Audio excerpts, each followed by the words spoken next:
the pregnant Barbie doll. That's right, it was part of a line called Happy Family, made by Mattel around 2002. Actually, it isn't Barbie at all. It's actually Midge that was pregnant, friend of Barbie. And if you look, she has a very miniature little wedding. Of course, only in the Barbie world do mothers look this made up and contented in their 9th month of pregnancy. They really wanted to make certain that you knew that this doll was married and not an unwed teen. This pregnant Mattel Barbie series doll was a bad idea. Do you agree with parents at the time that it might promote teen pregnancy? Do you think they could have come up with a better delivery method for that baby to pop out of this? And after her weird little pod baby is born, what do you do with this belly shell again? Oh, you put it back in so she can give birth again and again and again and again and again. Remembering you Potty Time with Elmo. That's right, this is one of those interactive electronic books where you actually read the book and press a corresponding button to make a sound effect. Elmo's good because he washes his hands after he goes potty, and listen to this one. Uh-oh, who wants to and you have to push that button in certain parts of the story, such as this. Baby David? You do? Let's go. Him down the toilet. I guess that's how he wants to die. That's right. Parents complained hugely about this book when it came out in 2005, and it was pulled off the market really fast. It was actually replaced with another book. It looks like the exact same book. This one's dated 2000. And the Mike Mozart question of the day is, do you think this was accidental or do you think this was deliberate? If you read the online reports, a lot of people think this was a bad joke. There's Wolverine. There's where they placed the valve stem. Now, a lot of newspapers and websites now have reported that this is a fraud, and I have a whole bunch of them. And this is the side without the valve. This is the side with the valve stem. Already, this doesn't look good. I mean, really. Oh, so if this isn't bad enough, that's where you blow it up. I'm not kidding. Check out the back part of this rabbit. Ew.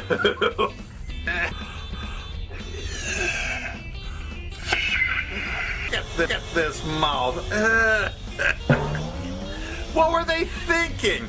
I mean, really. Try me. Pull the bee. Yes, let's pull that bee. It vibrates. You didn't vibrate? You didn't vibrate? Try me. Look where the trigger is. It's between his freaking legs. I'm not kidding. So what did they go and do? They said, oh, gee, people are complaining that looks suggestive for children to be pulling on their schlongs. Let's change the toy a little bit. So what'd they do? They made the trigger bigger, thicker, longer, and black. Of all the ding-dong things on the Razor one. Here's his action trigger. Oh my gosh. What were they thinking? And this problem extends all the way to Toys R Us. This has been famous for years because of the provocatively bent over at the waist pose he seems to be having here. His unusually placed trigger. Why'd they have to put that trigger right there? And the provocative place where you fill him with water. In his ass. So you have to remove his butt plug. Oh, wait till you see this. They also did a Popeye one. Just the same freaking way. They made Dumbo same exact way. Look at this. There's his butt plug. There's his trigger. I guess he's definitely a boy then. Donald Duck's official water pistol. And there it is. Officially licensed product. There's Donald's trigger. And there's his water. What could be inappropriate about this? At first glance, it doesn't look so bad in the packaging. It looks like Mickey's holding the camera with his hands, and he's peeking over the top to take a picture like he's saying, say cheese. What color on Mickey Mouse is red? His pants. There's nothing else on Mickey that is red. A lot of people believed that this camera represented Mickey bent over at the waist with his hands on his butt cheeks with a tear down the middle of his pants, pulling them apart, revealing something. But what made it even funnier is after you took it out of the package, look where Mickey's hands are now, on his butt cheeks. So it only added to the mystique that the camera represented his ass. I bring you the musical SpongeBob digital thermometer. Oral, underarm, or rectal use. No kidding. Can you imagine they put this long yellow appendage pro SpongeBob's pants to do the deed? Who takes your temperature up in your tush? SpongeBob SquarePants. Just bend over, matey, and give it a push. SpongeBob SquarePants.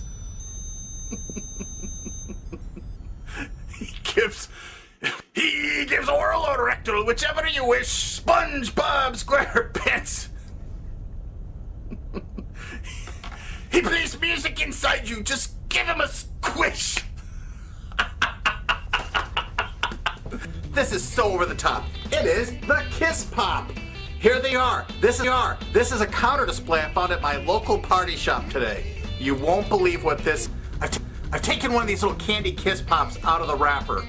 This is intended for children. This is the actual product. I'm not kidding. This is the piece. These are the lips. There's the tongue. Push from here. You put your finger through, and there's the tongue. And they intend that you're gonna suck on this tongue. You're gonna French kiss this lollipop. And this is what I found at Walgreens. Animal licks. That's right. Can you see this? There's hippopotamuses, giraffes, zebras, and look what this says. The pop that licks you back. Look at this. French kissing animal pops. There's pictures of the animals. These are in Walgreens. You could go buy these right now for 99 cents a piece. That funny bunny. It's the bunny that poops jelly beans. Ooh, jelly beans fresh from the rabbit's ass. I think he's got the runs. Now apparently these lollipops are a lollipop on the top, and they have candy in the base. Can everyone see there's like little pellet candies? And on the wrappers and on the package, it says you sort of lick the lollipop, put the cap back on and shake it. Then the lollipop will all be covered with these candies. Okay. So I pulled the cap off. Already that doesn't look good. I couldn't figure out how these little candies are supposed to get up there when you're licking a lollipop. It didn't make any sense. So I decided to take a pair of pliers. There's a pole hose right through the top center that goes into the candy. But the candies are coming out here. So little candies. And guess how you get that candy to cover the head of this pop. You're supposed to take this cap off like this and suck on this thing until a hole appears in the center. I'm not kidding.